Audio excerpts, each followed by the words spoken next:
Thank you, Benjamin, for being willing to do this interview. And why don't we just start off with you telling us a little bit about who you are and what you do? Sure. Yeah, so live here in Orlando, Florida. I'm married. I have 6 kids. We adopted 3 of those kids from the foster system, have 3 others. So 6 kids is quite a bit. Pretty intense. We're done having kids, which is awesome. But yeah, I'm an organizational psychologist. So I got my Ph.D. in organizational psychology at Clemson University. If you follow college football, I was Yeah. there for Deshaun Watson National Championship and Trevor Lawrence National Championship. So that was pretty fun. Wow. Yeah, and I just write. I write, let's just call it psychology, self-improvement, and entrepreneurial related topics. I spent quite a bit of time writing at medium.com when it was a fresh, interesting platform, and was able to grow a huge audience and platform there, and then kind of transition that to writing mainstream books. And so I've written a couple books: Willpower Doesn't Work, Personality Isn't Permanent, more recently Who Not How with Dan Sullivan, and just continuing to write books and continuing to learn. Yeah. So I want to start with just talking about writing.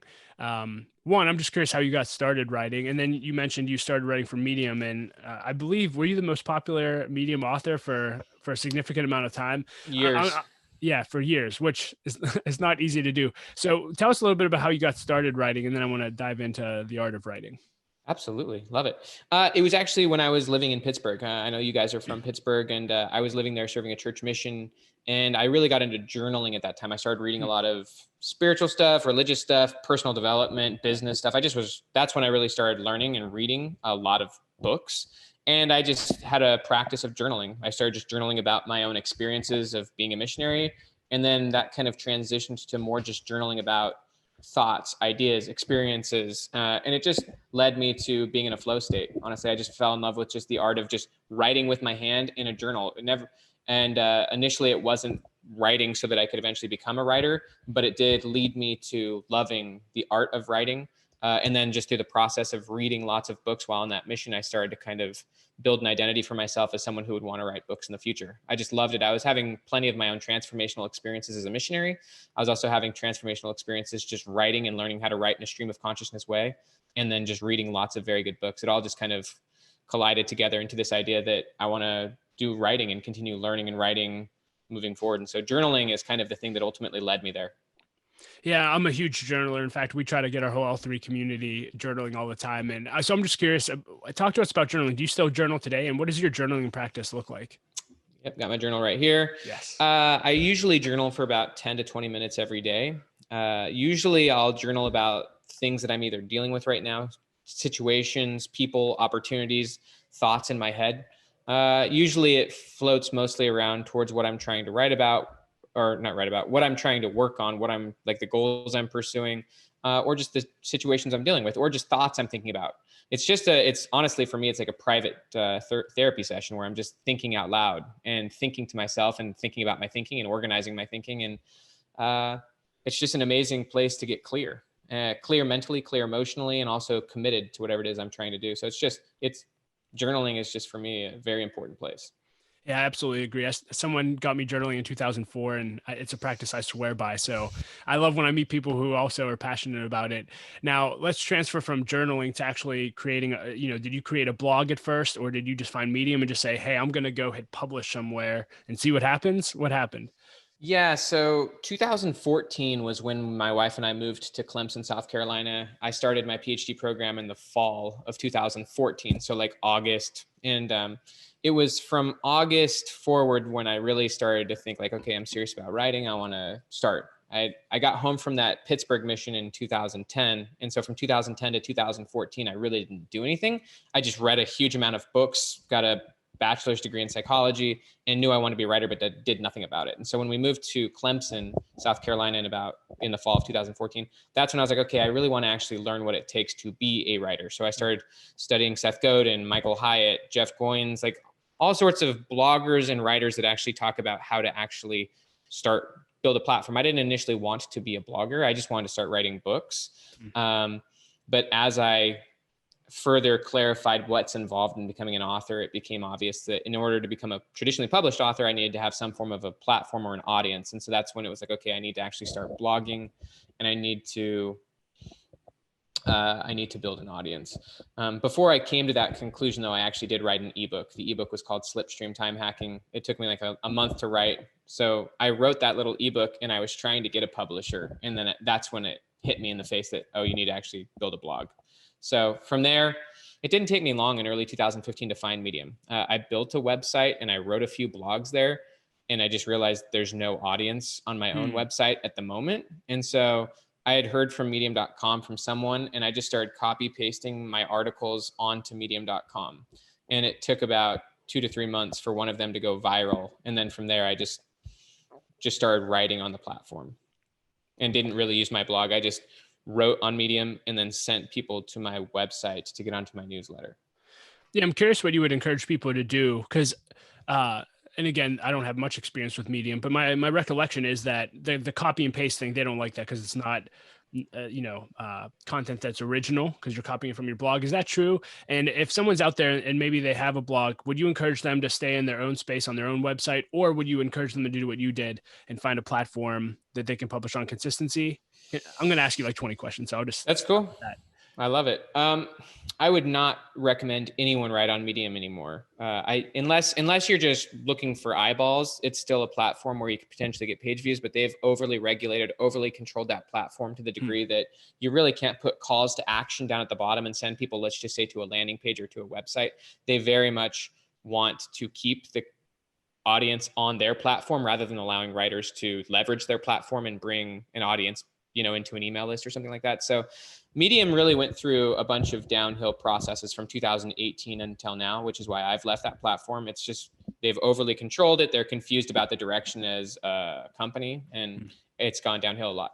I do think, though, depending on what you're writing about, there are plenty of platforms. Even something like a Facebook or an Instagram could be a great place to, go to a place where there's an existing audience and then sending people to a website.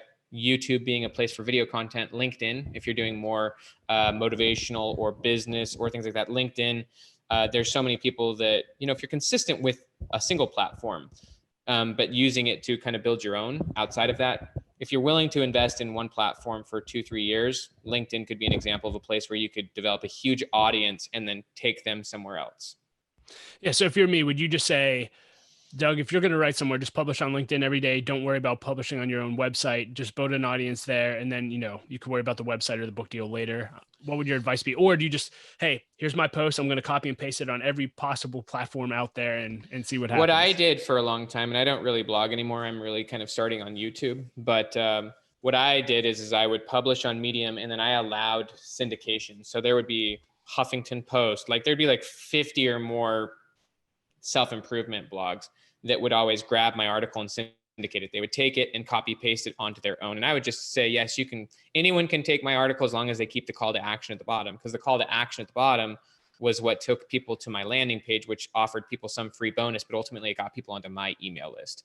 And so what I would recommend to people is there's no problem putting the article on your own website. Might as well put it there. And it's nice to get your own traffic. And maybe that's a goal that you can aspire towards now or in the future, but it's nice to leverage pre-existing platforms and pre-existing audiences. And so I would say, in the case of LinkedIn, write there every day write at least 100 articles there. I think it's important to commit to something for enough output that you can actually get decent at it. So write at least 100 articles on LinkedIn as an experiment, create a call to action with a link to a landing page, and give away something free that's easy. For me, for a long time, I gave away that free ebook, which was called Slipstream Time Hacking.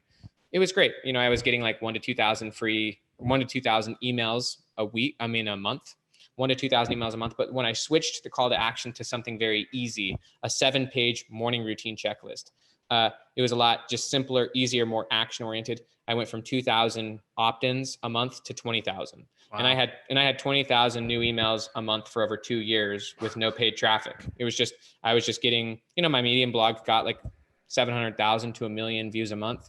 And out of those 700,000 to 1 million views, I was getting about 20 to 30,000 emails a month for about 2 years. So yeah, I would just say publish there, be willing to publish your stuff anywhere else, have a call to action, send people to a landing page. I'm happy to even show you the landing page that had over 800,000 people opt in, but ultimately feel free, you can copy paste it anywhere else if you want to.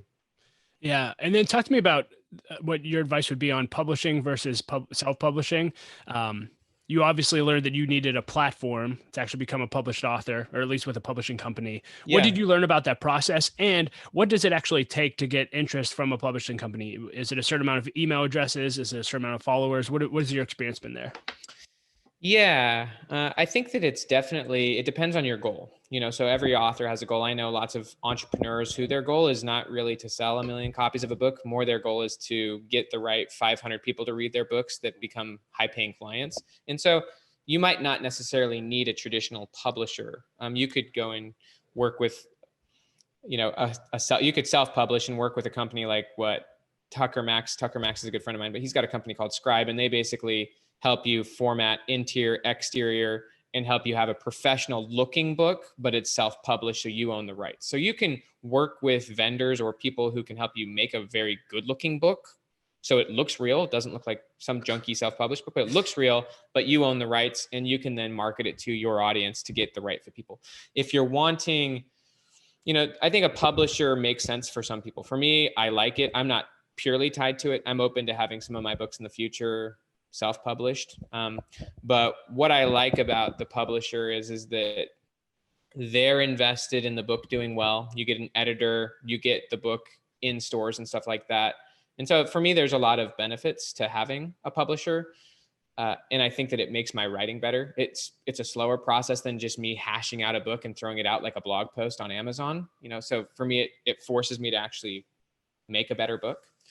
But in order to actually get a book deal with, let's just say, one of the major 5 publishers, which is like Simon & Schuster, Penguin Random House, those types of publishers, you probably need at least an audience of 10 to 20,000 people. What they're looking for is, it's hard for them to invest in a book that it doesn't look like it'll sell 10,000 copies. If you can prove to them that you can sell at least 10,000 copies, you can probably get a book deal for like $100,000. If it looks like you can sell 50,000 or more, you can get 6 figures. You can probably get a good amount of money for a book deal. Wow. Talk to me about the writing process. A lot of people listening to this, myself included, want to write a book. You've done 2 things that I want to talk to you about. You've obviously written your own books, and then you've also co-authored books. Let's talk about writing books first. Do you have any unique tips or advice for people who just want to write a book? What do they need to do?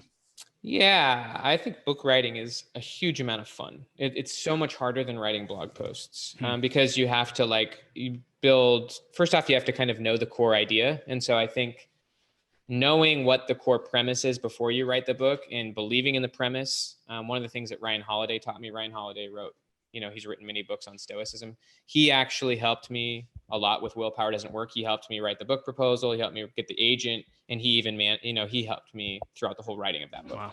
One of the things that he taught me, and that was my first book, was, you really need to know what the idea is in the beginning, why other people should care about this idea, and why you're the person that should write it. That has a lot to do with the positioning.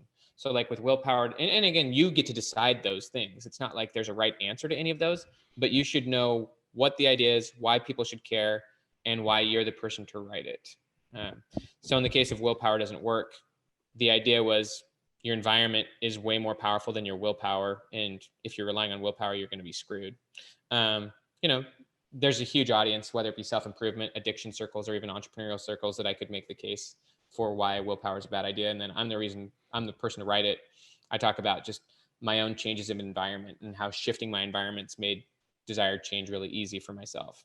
So I think just knowing the idea, who it's for, why it's so relevant, why it's so important, why people should care, and then honestly just having your own story of why you're the person that should be writing this book is key. When it comes to actually just writing it, structuring the book from the beginning is the key to writing blog posts and books, in my opinion. Like whenever it came to writing a blog post, I would always start with, what's the main idea here? Start with the title. And then what are all the sub ideas, which would be like, if it was a listicle, like 5 items, like what are the 5 main ideas here? If you can build the bones and the structure, then you can just write in a free flowing manner without restraint. But if you don't have a structure, then you're not really beginning with the end in mind. You're just kind of wandering, and then you ultimately waste a lot of time going in circles. The structure will change enormously, just as an example with The Gap in the Gain, the book I'm writing right now, and even Who Not How.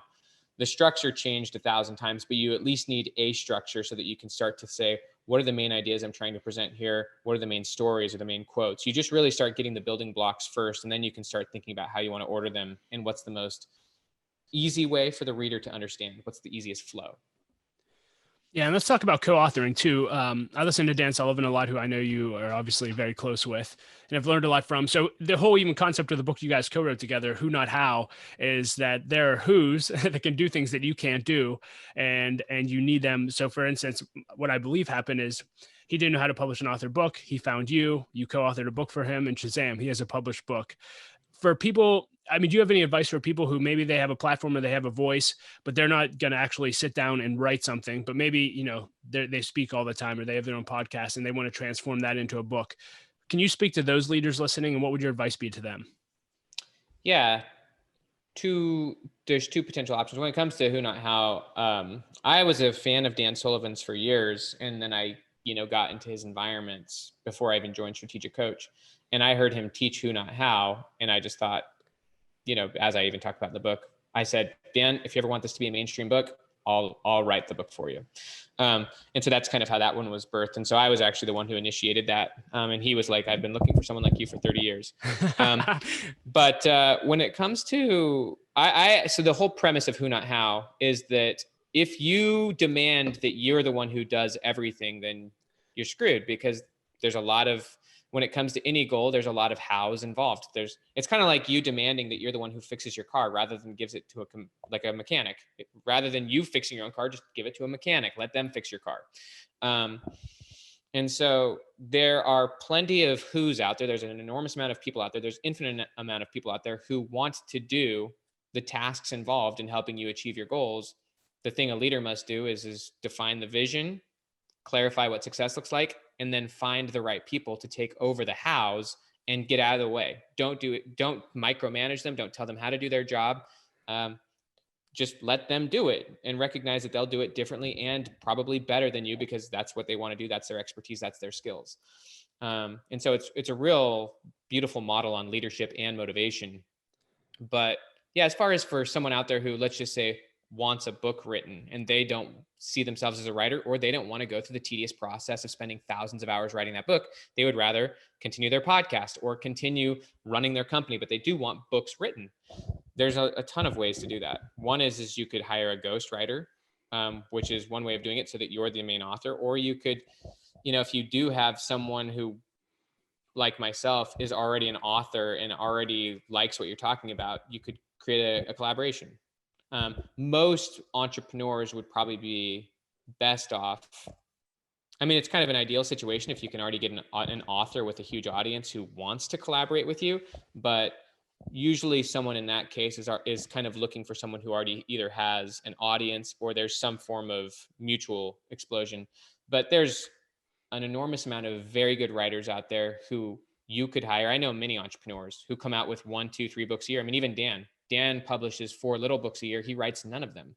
He just teaches and he comes up with ideas, and he's got a writer who writes the books for him. Dan doesn't even correct any of the books. He applies Who Not How. He doesn't even edit those books anymore. He used to, but now they've gotten in such sync that he doesn't even provide a single correction. He just lets the who do the how. And that, Dan just comes up with new ideas all day and then records himself talking. And the person takes the recordings, turns it into a book, and then every quarter Dan's got a new book. So amazing.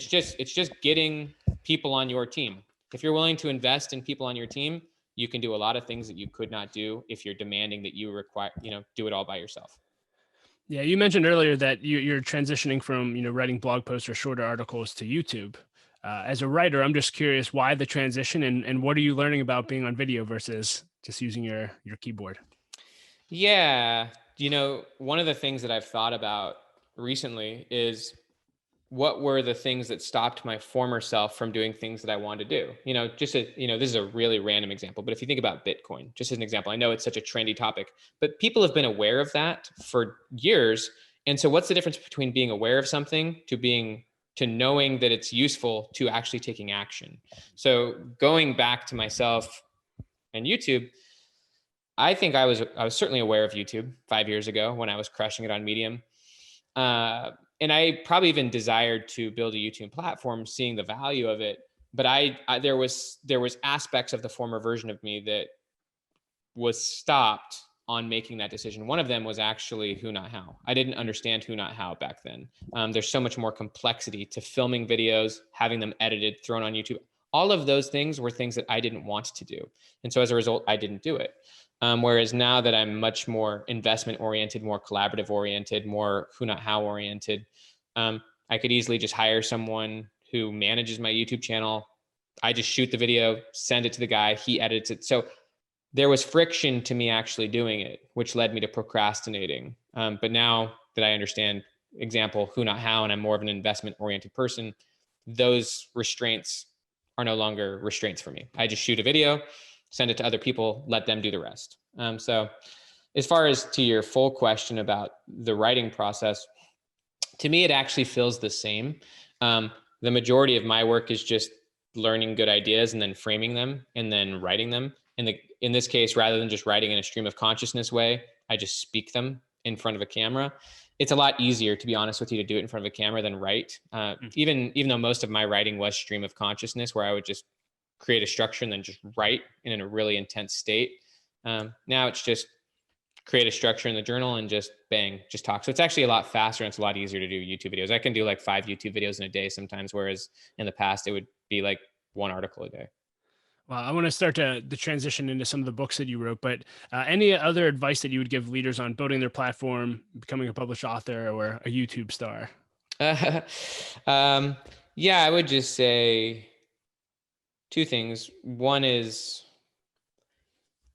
like, you have to really want to be a teacher, I think, in order to do that. Like, if you love teaching, if you love the ideas you're learning, for me, I'm not ever going to get sick of what I'm learning. To me, it's an endless well, an endless wormhole. And so I think if you love what you're teaching, if you want to share it with other people, you just choose the medium, whether it's writing, whether it's video, whether it's audio. You can choose whatever medium is most comfortable to you. And then I would say commit to either a year or to a number. When it comes to like this year for me, for example, with my YouTube channel, right now there's like 83 videos on the YouTube channel. I've been doing it for 6 months. But I do have the goal of having 400 videos on the channel before the end of this year, which is, I've done all the math. It's like, I've got to do like 35 a month, between now and the end of the year. So you have ends goals and process goals. My process goal is I'm going to do 400 videos before the end of this year. The ends goal, 250,000 or more subscribers, hopefully more on the, high side. But I think you kind of have to have a why for doing it. Obviously, for me, the why is really obvious. Really good income when it comes to YouTube, builds my platform, which helps my books be successful, gives me something to do. Honestly, I just like teaching. If you're already too busy for those things, hire someone, hire someone good to write your content or film your videos. If you want to be the face, go ahead and film your videos or write your books. But I would just say apply who, not how as much as you can. It makes it so much easier. So if you're not a writer, hire a writer. If you're not the video editor, hire a video editor. Get yourself out of the way as much as you can, and you just do the part you want. If it's coming up with the idea, recording it and giving it to someone, do that part. If it's filming the video, but then giving it to the editor and getting out of the way, you do your part and then get out of your way as fast as possible so that it doesn't get stopped at you. Most people, it just gets stopped at them, whatever that means.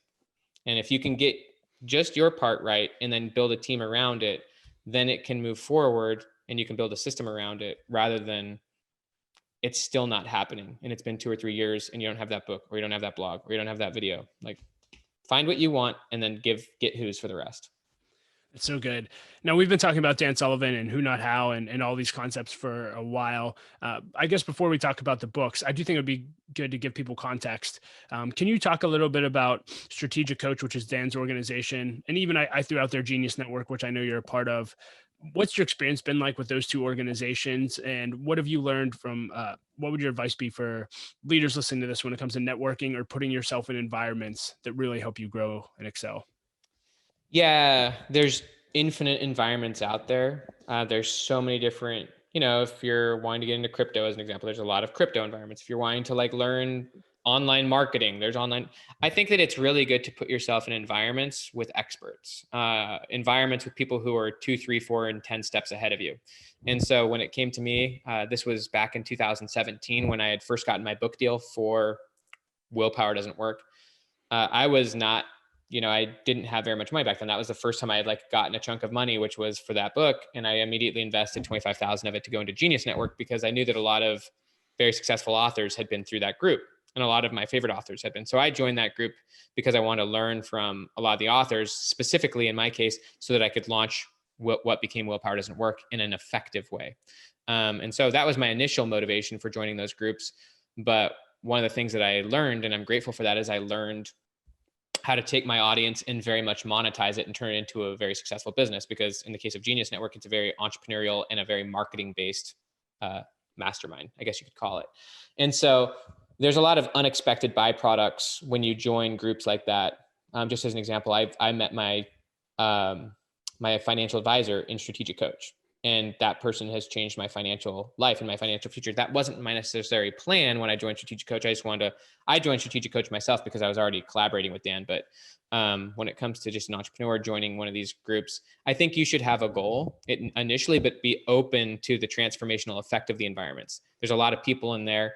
There's a lot of situations and opportunities that you're not expecting, which can take you to some good places, but you also have to be aware, because a lot of people in those groups are looking for either partners or deals or stuff like that. So you kind of have to be clear on where you want to go while still open to the right potential collaborations. I will say I've probably met 4 or 5 people over 4 years in those groups that have made the big difference. Otherwise, a lot of it's just a distraction. Good people, great friends I've met, but there's like 4 people that I met that's like, okay, these people changed my trajectory. So what I heard you just say, and again, if you didn't catch that, you invested $25,000 just to be a part of this network. A lot of leaders would just say, "What? You spent how much?" But the ROI has been the relationships that you built, and the ROI has been exponential. It sounds like. Can you talk about investing your own money? Because again, people may say, and that was one of the first things you did, which I love. Hey, I got this sum of money, and the first thing I did was spend 25,000 on this networking group. Why was that so important to you? I believe in exponential relationships. I believe that relationships can be exponential. They can be wormholes. They can be things that create, they can skip you lots of steps. And so I know I don't know everything. And so I just wanted to put myself in the right environment where I could get mentoring, but also the right collaborations and stuff like that. So I do believe that relationships are fundamental. And I still believe that. I know that whoever I'm partnering, it's very much a who, not how philosophy. I know that the who's that I'm in connection with, in large part, determine my trajectory. It's the whole idea your net worth is based on your network.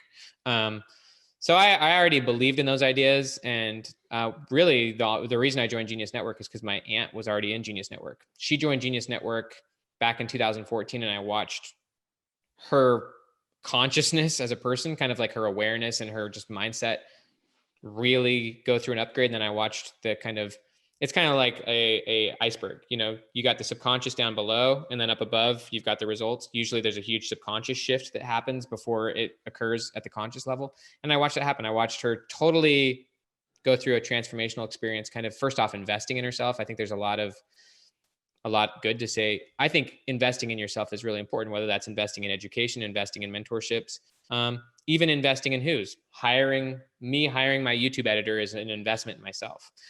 So those kind of things upgrade your confidence. They upgrade your commitment to your goals, and they expand your views of what's possible. So I watched her go through that. And then I watched the trickle effect of how over time her business really started to explode.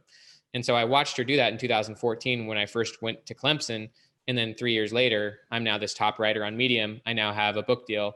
And so it just made sense to me. And it wasn't scary for me to invest $25,000 to go through a transformational experience, which I thought, it's not going to be hard to get this money back. Like when you're, and this is one of the things we actually talk about in Who Not How, if you're a cost-minded human, then you think, it costs $25,000. I've got to find a way to get that $25,000 back. Whereas if you're an investment-minded human, you think, okay, this is an investment in my future self. It's going to be easy in this situation to find an opportunity to take that 25,000 and make it at least 250,000 or $1 million. Like in this situation, you stop thinking about the 25,000 and you stop thinking about how can I get this back, which is really a scarcity mindset. And you just start thinking, okay, now that I'm in this environment and now I'm going to just grow, what's possible?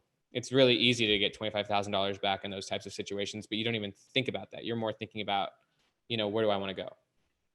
So good. I want to talk about a book you wrote called Personality Isn't Permanent. I love this because I do love personality tests, but Nice. we use one in our organization called the Predictive Index, which I really, really enjoy. But it is funny. I've had so many team members that you either love personality tests or you hate them. And the people that hate them, they would always say, you can't put me in a box. You cannot put me in a box. And so you actually wrote a book about this whole concept. And can you just talk about why you wrote this book and what you want leaders to get out of it? Yeah, absolutely. Personality isn't permanent. Although personality tests are something I hit in the book, it's certainly not the main concept. But the main point of the book is that it's really easy for people to get stuck in patterns, which is why people can be predictive, as that test would, argue. But the reason they're predictive is not because they're fixed. Personality is not a fixed trait. Usually it's the byproduct of other things, and I break down those things, which is, your identity story, your environment, unresolved trauma. So really what my goal of that book was to show is why people actually get stuck in patterns, why they stay stuck as their former self rather than choosing a desired future self. And basically what I do in the book is just show that personality is not a fixed trait at all. There's plenty of research to show that. Personality is very surface level. Identity is much deeper. And your identity is your story, your narrative about yourself. And really it's up to all of us to decide what our story is, our narrative is. And from my standpoint, it should be based on your desired future self, the person you want to be in the future. And so the book is an invitation for people to stop being so attached to their past, to start designing their future self, and then to use the present to create the future that they want, and to base your identity and even your personality on your goals rather than what most people do. And most people, they base their goals on their current personality. So they're saying, this is who I am, so I'm going to set goals that fit with who I am. I think that that's a really non-conscious way of living. I think rather than saying, this is my personality, so I'm going to set goals to fit my box, it's what are the goals you want, and then to design your personality based on your desired goals.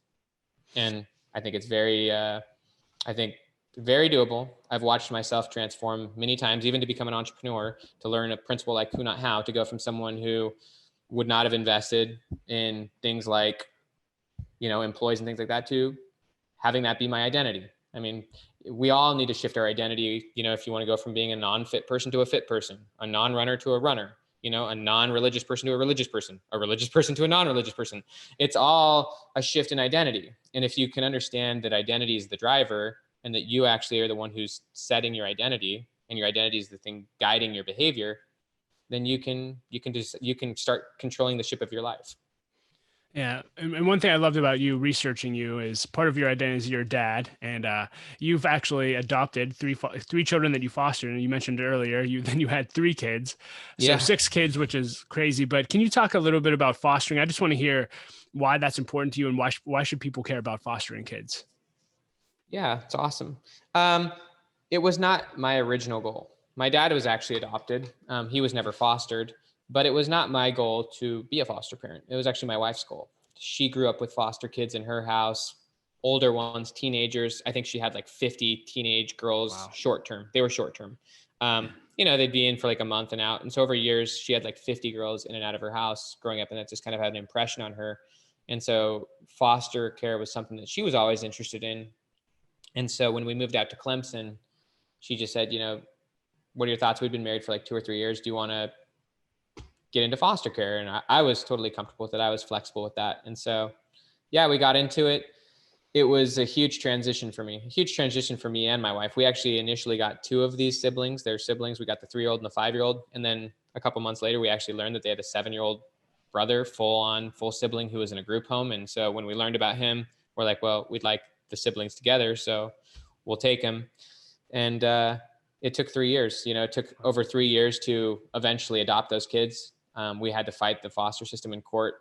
We really wanted to do it. There was no real good alternative situation for them among their family. And so, yeah, I would say it was a very worthwhile experience. Obviously, now we've adopted those kids, and I'm now I love these kids. They're now 13, 9, and 11, or 13, 11, and 9. Oldest kid, Caleb, he's just way into tennis, plays tennis like 5 times a week. Jordan, 11-year-old girl, she's into gymnastics, all sorts of stuff. Logan, freaking cool kid, plays tennis, loves RC cars. Like, to me, it really changed my life. And I'm still just learning how to make it a priority, like it's a transition. Yeah.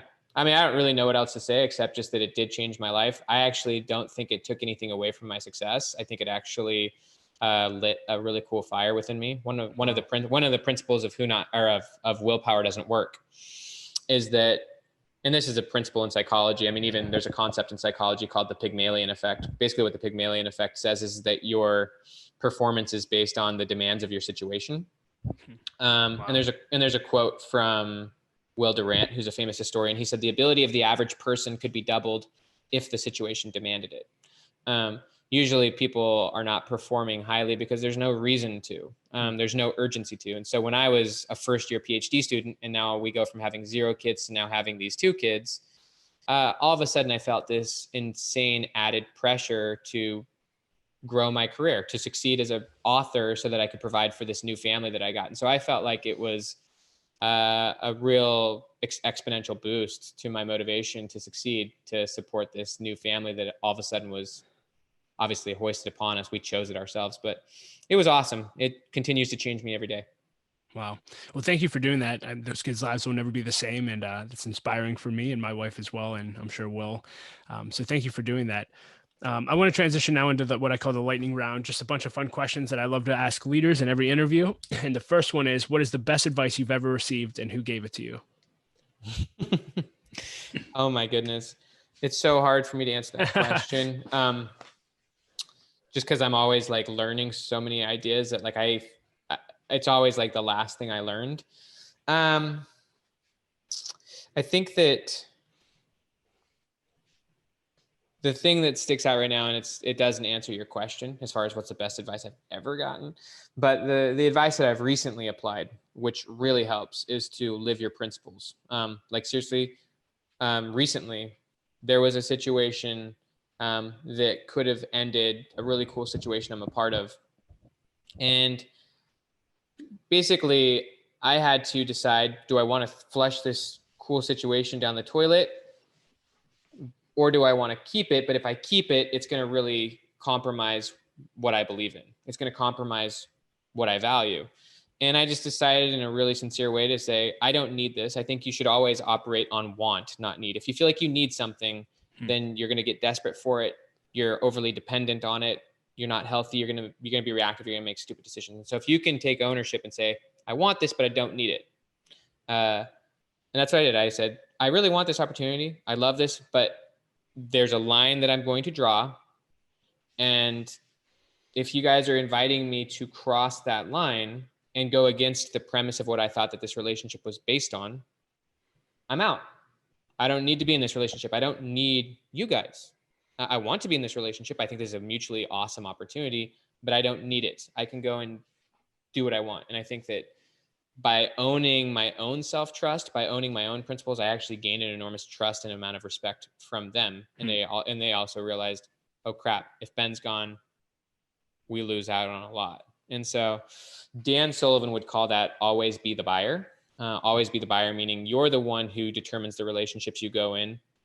And it's not always on your terms. I mean, it should be collaborative and transformational, but you're the one who decides yes or no if this resonates or not. And I think taking that ownership in your relationships and being clear about where you stand helps you to avoid a lot of crappy situations.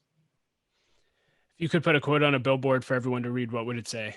I really like the quote, and this is probably my favorite quote from Robert Brault. So I just stick the quote on there. And I don't even know if I'm going to get this right. Yeah, here it is. We're kept from our goals, not by obstacles, but by a clear path to a lesser goal. I know that's a little complicated, but I'll say it again. We're kept from our goal, not by obstacles, but by a clear path to a lesser goal. Usually it's not the obstacles between you and your goals that stops you. It's actually that you've got lesser goals that you're entertaining, lesser potentials, lesser realities. It's tough. It's like, if you're still saying yes to lesser goals, whether that be lesser opportunities, lesser relationships, then you're not pursuing what you really want. And so I think that that's the main reason that people get screwed is they say yes to lesser goals. Wow, that's so good. What's the best purchase you've made in the last year for $100 or less?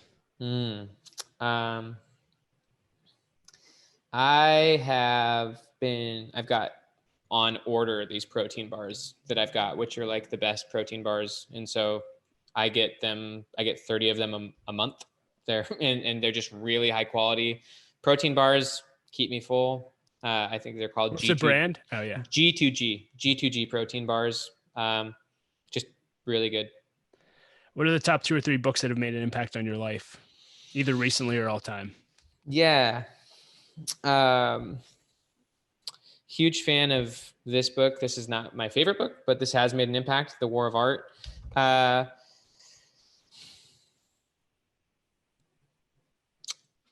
Gosh, it's funny that I don't have answers to these questions. It's because I've literally read like 20 books in the last month trying to write this book that like my mind is muddled. I really liked the book that I'm reading right now is, I don't even know what I'm reading right now. Sorry. I'll just say The 4-Hour Workweek. You know, like that's a cliche, but a great book. I think that book pushed me. Actually, here's the book. The Power of Starting Something Stupid by Richie Norton. That book is the book that pushed me to finally start writing. Wow. I've never heard of it. I'll have to check it out. Yeah, The Power of Starting Something Stupid by Richie Norton. I read it twice in a row back in 2014. And then I'm like, okay. And I went and finally wrote my book. Wow. My first book, Slipstream Time Hacking. What's something that people may not know about your journey that you wish they knew? I don't really need people to know my journey. You know, I mean, it's an unfolding journey, and I'm happy to continue sharing what I learn along the way. I don't think there's really anything that, there's really nothing at this point. You know, maybe in a future book, they'll learn about it. But there's nothing that I haven't said already that I need people to know about me. You get to spend time with a lot of quality people. I'm just curious, do you have a question that you always ask when you get a meeting with a high quality person like a Dan Sullivan or someone like that? No, I just always, I believe that there's a difference between information gathering and applied knowledge. And so I'm always asking the question that I'm trying to solve right now. So like, you know, if I'm trying to solve a specific question, I'm trying to learn about taxes, or I'm trying to learn about how to structure this book, or I'm always asking questions related to the problem I'm currently trying to solve. And so there's not just a one size fits all question that I ever ask. Whenever I have something I'm trying to solve or something I want to know more about, I just drill into that and I ask the smartest people I already know about it. And then I try to find the right sources of information on that particular subject. And so I do ask questions all the time. Got saved even yesterday, asking some very smart people questions that helped me out of a pickle. But there's not a one size fits all question I've got. What's something you've done that you think everyone should do? I think having kids, if it's possible. It may not be possible in all cases. Sometimes you have to adopt maybe, but I do think that if possible, that's a really life-changing experience. You know, I could do the cliche things like run a marathon, write a book, go skydiving, done all those things. But having kids is something that I think is really powerful and transformational. Is there something left on your bucket list that you'd like to do? I have tons of things on my bucket list. I am always growing my bucket list. Want to have a YouTube channel with millions of subscribers. We're going to be going next year with my kids to Europe. You know, we're going to be in Europe for like 6 weeks, just kind of Airbnb-ing in different, now, you know, hopefully COVID's free by then. But yeah, want to get back out and serve more church missions for my church. I'd like to write a huge amount of books. I mean, I have all these pictures on my wall. One of them says write 50 books. So I just want to write a lot of books. I'm actually training for an ultra marathon right now, 100-mile ultra marathon. I'm going to do that next January. So, are you doing Badwater or? No, I'm doing one in Phoenix. You know, it's probably just some basic one. Not one of those intense 135. You know, it's just probably like a basic ultra marathon. Yeah, basic ultra marathon. I hired a running coach who, you know, it's not that expensive. It's like $1,000 for a year of coaching. He sends me my weekly plan. It's really good to outsource your training to an expert. And so really easy, get a who, it gets you more invested, it gets you more committed, and it lays out a plan from their perspective, not your perspective. And you can obviously adapt it at your own level, but yeah. If you ask me in a year from now, my bucket list would be different. Well, now you have me intrigued. So for podcast listeners, they may not be able to see this, but behind you, there's a ton of pictures. Are you telling me that each one of those is a goal? If so, I'm going to be extremely jealous. No, most of them are concepts. Most of them are just This is called a culture wall from Gaping Void. It's essentially my belief system turned into pictures. What? So like, yeah, it's to design an environment and to create a culture. There's a lot of companies that use this, but yeah, I mean, it's got things like expect everything, attached to nothing, write it down, make it happen. Design beats willpower. I mean, this is basically my belief system turned into pictures. And there's a company that did this for you. Oh yeah, it's a company Gaping Void. They're a culture design company. They help design culture. Culture is designable, and when you design culture, you design behavior. And so the smartest thing to do is design an environment that guides the behavior in the direction you want it to go. Unbelievable. I'm so inspired. If you could go back and have coffee with your 20-year-old self, what would you tell him? I love having conversations with my former self in my journal all the time. There's a really good quote from Will Faulkner. He said that the past is not dead. It's not even past. And so the truth is your former self is still existing in your head. I would probably tell my former self, knowing what I know now, to begin investing in Bitcoin. I'm just kidding.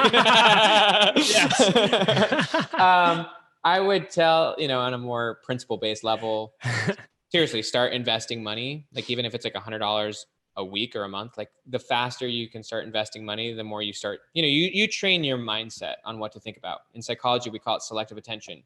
And so if you start behaving in certain ways, you start paying attention to how to do that well. And so yes, start investing money. I wish I would have done that sooner. Or I don't really wish I'd done it sooner, but had I done that, I'd be in a different situation. I would have told my 20-year-old self to start writing books sooner. Don't wait those 4 years. Just start. Probably just those two things, invest money and start working towards your goals faster. You don't need to know everything.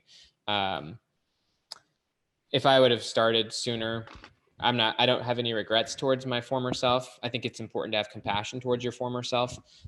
They were far more ignorant than you are right now. And so there's no reason to judge them based on your current self standards and knowledge. But yeah, if I would have started sooner on investing money and pursuing my goals rather than feeling like I needed more information or knowledge, I would absolutely be much farther ahead than I am right now. And at the end of your life, what do you want to be remembered for? Mostly just, realistically, just my family. I don't need to have some huge legacy. I don't need to be this. I just mostly just care about my family. And so that's pretty much it. Just that I was a good person, lived what I believed, was a good dad. I don't need to have any, amazing, people outside of that know anything about me. Anything else you want to leave leaders with today? Yeah, I would just say start investing in who's. I mean, I think it's the thing to do. It can be scary. Like if you're a leader and you don't have an assistant that manages your schedule and your email, and that, start there. Outsource all of the tasks you're doing, which creates a lot of decision fatigue and turns your brain a million different directions and removes flow. If you want to be in flow and if you want to perform at your highest level and if you want to get rest and recovery, do way less. Just do the few things that you really love doing and slowly start building who's into your life and start investing in who's. And then eventually when you actually start learning that principle at a high level, then your goals start to become, almost anything becomes available because you realize that there's a who right there who can just immediately connect the dot, So it's like if you want to get really into real estate investing, well, who can you learn from? Who can you collaborate from? Like once you start applying who, not how, you don't have to go through the process of grinding your way up there. You just immediately get the who, connect the dot, and then it just fast tracks you wherever you want to go. So I think read Who, Not How.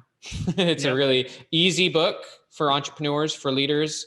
And it teaches you, I believe, the real way to be a leader, which is to provide the vision, which is the what and the why, what you want to accomplish, why it's so important.